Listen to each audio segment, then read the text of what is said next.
What is the hardest thing you've ever had to tell to your parents? My ex and I of 10 years amicably split up 3 months before our wedding date. When we told my parents together, I'm 100% positive they were expecting us to tell them she was pregnant. Total shock from them. To my widowed mom, that if she didn't start using the internet safely, she fell victim to romance scams twice, and stop sending money she doesn't have to strangers online. She's definitely on a fixed income. I'd get power of attorney over her and her finances. Sucks having to parent your parent.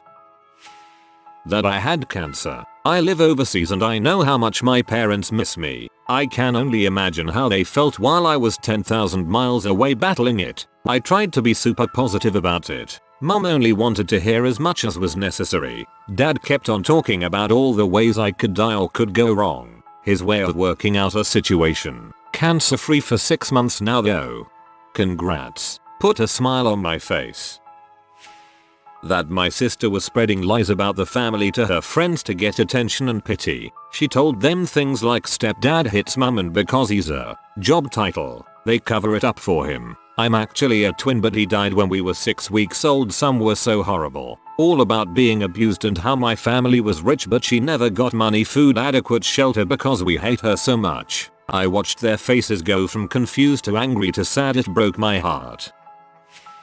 One morning I got a call from a police officer who told me that my sister was found dead in her apartment and that she apparently died of a H overdose. She was living in another city and I hadn't spoken to her for 2 or 3 weeks. We knew she was addicted but went through recovery and was doing fine. Back in her job and had her live on track for nearly a year. I can't even remember the words or what exactly he told me because it swept me right off my feet. I just told him to hold on. Please hold on, I need to find a chair, and suddenly my husband was there and talking to the man on the phone. I then had to tell my parents. We drove over and my mother was alone in the kitchen and I internally screamed because my dad wasn't there. He had a small workshop and went there in the morning. So I told my mother and she just dropped onto the floor with the most horrific scream I ever heard from my mom. I then walked over to the workshop because I didn't want to tell my dad over the phone. I just said her name and he knew. He freaking knew right away and he just held me while we both cried and then we went back to my mom. Yeah, that was a real crappy day. It's been 7 years since I lost my sister and I still go through severe depression the weeks leading up to the date of her death.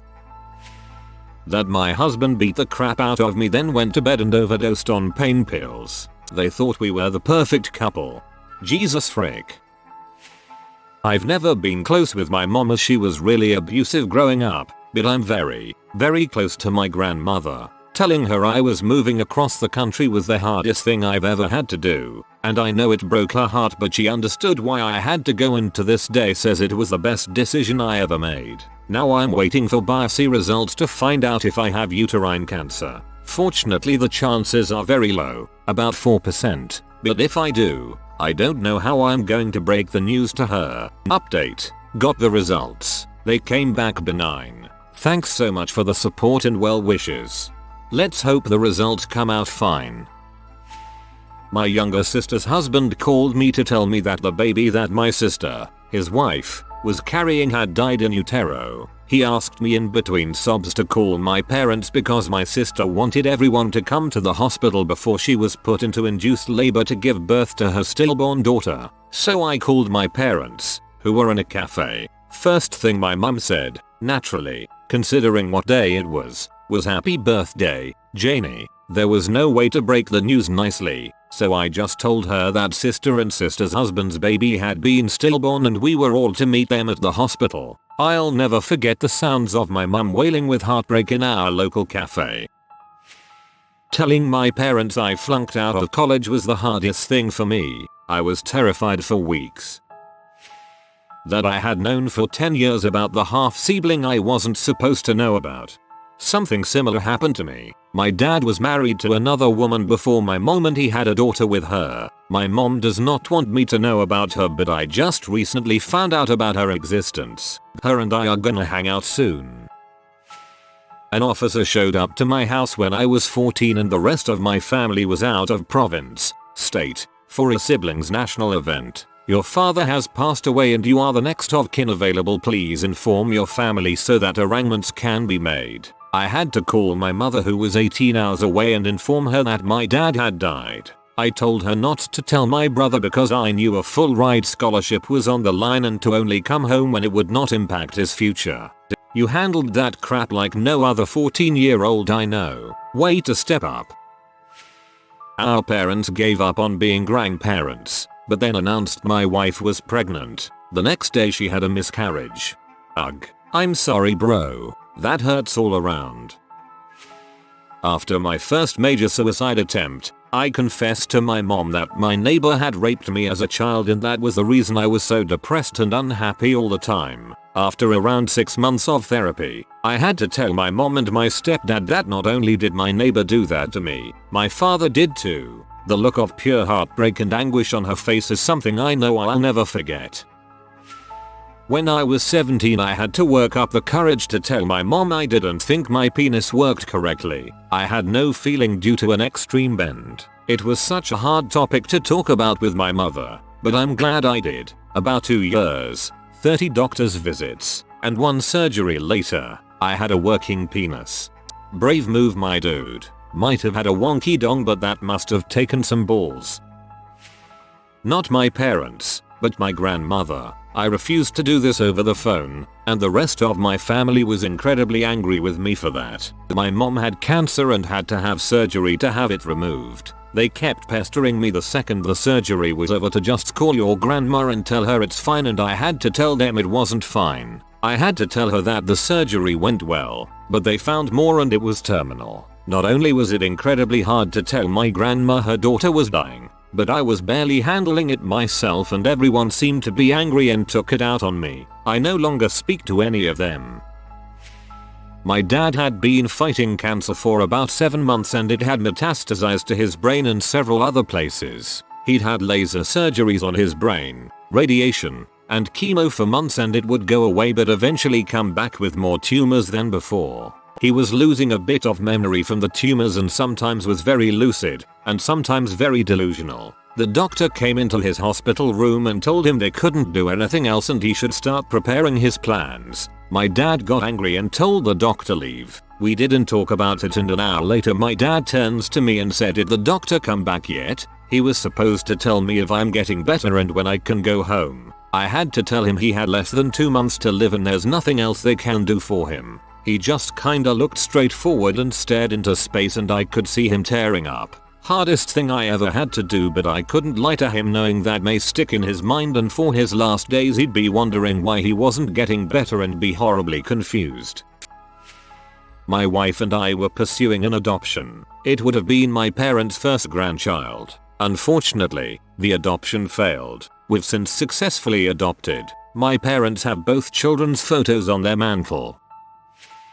My in-laws actually. My mother-in-law was in the hospital with pancreatic cancer and experienced a blood clot in her leg. I pulled the cancer specialist and the circulation specialist in her room for a meeting at 5 p.m. on a Friday, and they finally discussed her case in front of her and her husband and my wife and her son on speakerphone. And after half an hour of medical jargon, she turned to me and asked me, in German, what it all meant. You can die in a month without your leg, or in a week with your leg. She held my hand, thought about it. I want to be able to dance in heaven. And she smiled her beautiful smile. My wife has the same smile. It's what I fell in love with the first time I saw her almost 40 years ago.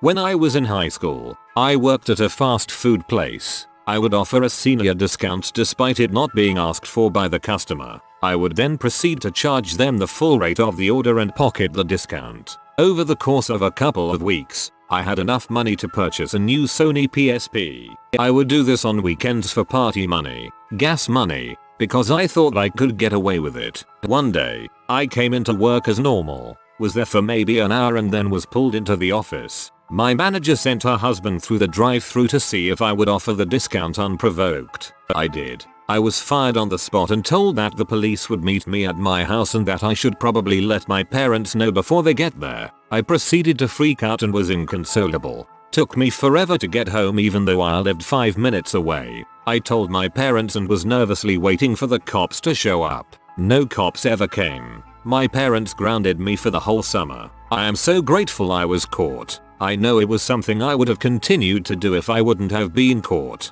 I went back to that establishment a few years later and thanked the manager for what she had done, and I apologized for everything. If I had money I would have paid it all back. I was never told a total of how much I had taken or tallied it up myself at any point. But if I had to guess, it would have been close to $1,000. I had to call and tell them I had to put my university course on hold again because I tried to kill myself again. Didn't help that my parents didn't really believe in depression. I'm glad you're still here, friend. I hope things are getting better for you.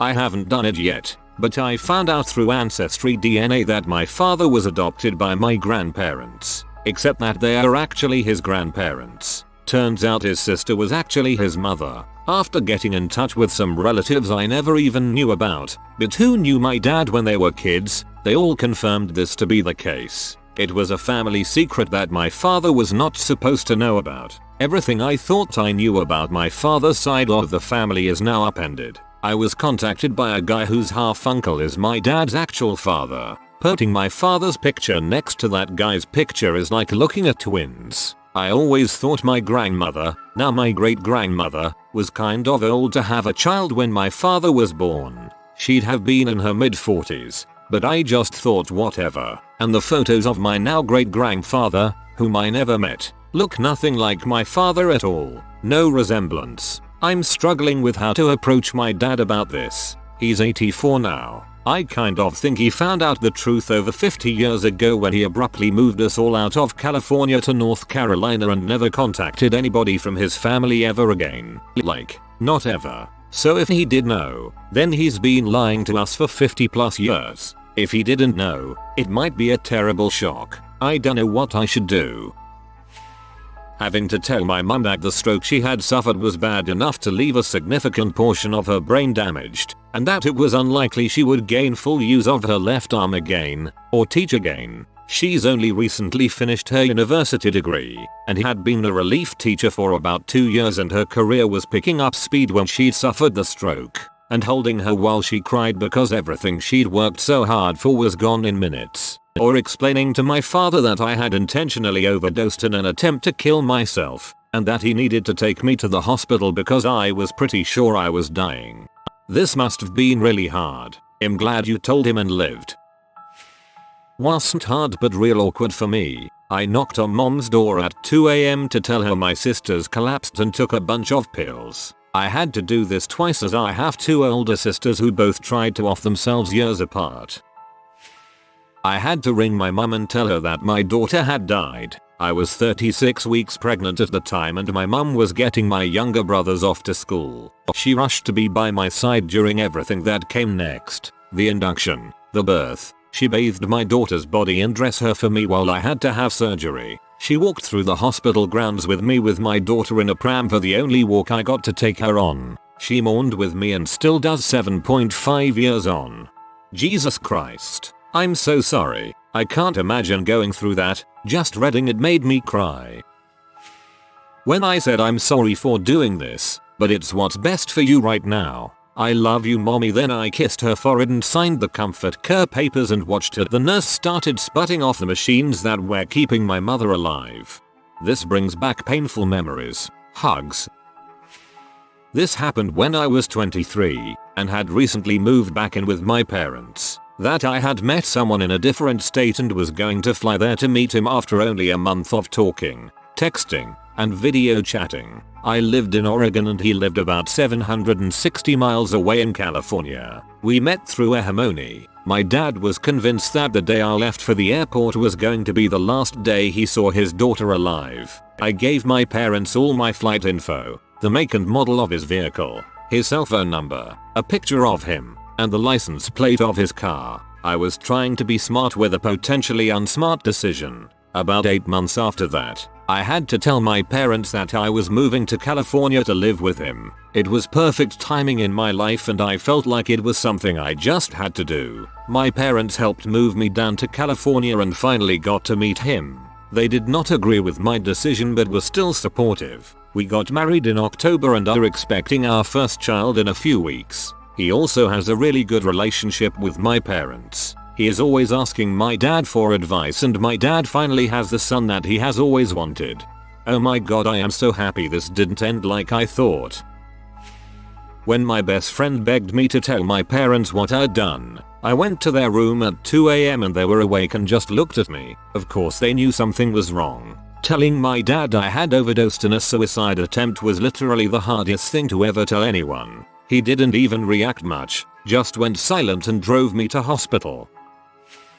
As life has gone on, I stopped feeling bad or like I'll be judged for what I tell my parents. However, the scariest and hardest crap I have ever had to do was as a 16-year-old phone my dad completely obliterated drunk telling him I need to be picked up at the police station because I was riding my scooter motorbike on pavements with 2 other passengers on the back. I have no idea what happened to them or how they got off, but I was arrested and taken in and I have no idea what happened to my scooter that night. What makes it worse was I didn't have a license to ride it either. My dad was so chilled about it. Nothing was said about it the next day, and we have actually never spoken about it again. I had to tell my mom that her 2-year son had fallen out a window. It was on the 2nd story and was over the driveway. I was around 10 years old. Still get nauseous remembering that run to her room. Oh dear, I can't imagine that having any good outcome. I'm sorry for you and your mom. You were too young to be responsible for looking after a 2-year-old. I hope you know that. When I was 19, I had just signed a year lease on an apartment. I was in tech school, and I had job at a dealer service department that also worked with the school. It was also 2008. I was the first out the door when the crash started. I wish I could only blame the economy, but I was also a little 19-year-old crap who didn't know how to act. Didn't matter. The rest of the shop closed the next year anyway. I managed to get a job at a tire store, which I thought would pull me out of the fire, but they laid me off inside of 6 weeks. Having to call and tell them that my whole adult life was crashing and burning and I couldn't pay rent was not fun. I was out of work for a year and a half. Every time they called to ask if I found another job, I had to admit that I hadn't and be made aware of what a disappointment I was turning out to be. I'm still paying the student loans that I had to pay my rent with. I have never had my stomach drop at the words. It was also 2008, but you changed that. That I was being suspended because a security had caught me and my then GF having sex in the back of a car on the school parking lot. Definitely one of the hardest things I've done in my life. I told my loving mother that I had been depressed and that there was a time where I didn't want to live anymore. It came as a huge shock to her and she was of course devastated. She cried. I cried. I felt guilty for making her feel bad as I have a life that most people would kill to get. A loving family, amazing friends, I'm relatively fit, graduating college and so forth. And yet if there would have been a way to go without hurting those close to me, I wouldn't have taken it. Imagine being a mother and having your dear child that you love and seems to be enjoying life tell you that. Now imagine telling your mother that, knowing how bad it would hurt her. It's even harder knowing that you have a perfectly good life that many people are dying to have. People go through so much crap and yet they manage to go on. And then here I was with a seemingly great life and still wanting to go. I haven't worked up the courage to tell my dad or siblings, and perhaps never will. It is not because people are considered successful that they are happy. While it must have been a shock, know that your mother would want to know something like this so she can help lift some of that burden. There's a lot of energy wasted in trying to look happy. Better use it for actually being happy. I'm female. Female cousin coerced me to do inappropriate sexual things to her when I was under the age of 10 and had no idea what it meant, and I then kept it a secret for over a decade. I hope you're healing. I had to call my mom telling her that my brother had locked his door and sent me a picture of his empty pill bottle, meaning he was trying to overdose. Luckily, she got there in time and they pumped his stomach at the hospital. So he's ally good. I also remember me and my brother sitting down with my mom when we were 14 and 12 and told her to divorce our dad. He was abusive towards her and we were sick of it. Whoa, I can't imagine telling a parent to divorce another parent, let alone at those ages. Good on you guys. I hope she listened to you both. Throwaway account obviously. Anyway, I am a preacher's kid, hence PK in my name. I am not just any preacher's kid, but my father is the preacher of one of the largest megachurches on the East Coast. I had to tell my parents, and the rest of my extremely religious family, that I was an atheist. The aftermath of my similar experience was being told I no longer get Christmas gifts. I just said, alright, but I think you need to sort out your priorities.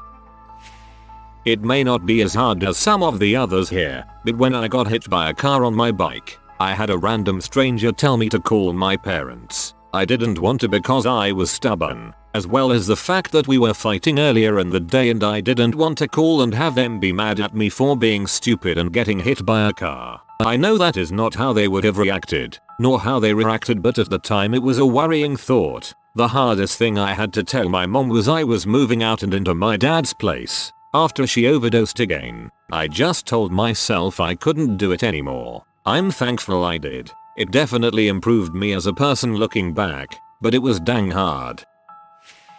Talking about my sexuality and my depression, it did not go well. My mother is still in denial over the sexuality part and will get angry at me if I so much as mention it. And concerning the depression part, she blew up on me, called me ungrateful, selfish and stupid. It hurts when you tell your own mother you feel so terrible that you wish you wouldn't exist. And that's all she has to say. We don't talk much anymore, just small talk. But I think I shouldn't have expected anything else.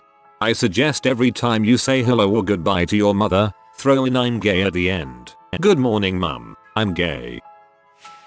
I had to tell my grandma her son had died. She's currently 104. At the time she was late 90s. She had had a long stretch with repeat duties. She also wasn't very present. So over the course of several weeks, after speaking with her carers, we told her that he was ill, that it looked serious, that we were concerned, and that eventually he had died. This took place some time after he had died. Grandma wouldn't have been well enough physically or mentally to attend the funeral. She has lacked capacity for many years now. Yes, she's been assessed by someone qualified. It was a heartbreaking day. We honestly thought she would die with the shock, but she didn't. That I was bisexual and that my friend was my girlfriend. Dang. It was tough, and it wasn't just tough to tell them but to live with the aftermath. Things are a lot better now. Just had to have the same talk with my parents about my male friend whose house I'd been sleeping at 5 nights out of the week. It was a shock because I'd dated plenty of girls and bisexuality wasn't something they understood at first. Still a little weird, but I feel much better now. If you are new to the channel, you can subscribe. I publish new videos every day. Until then, check another video.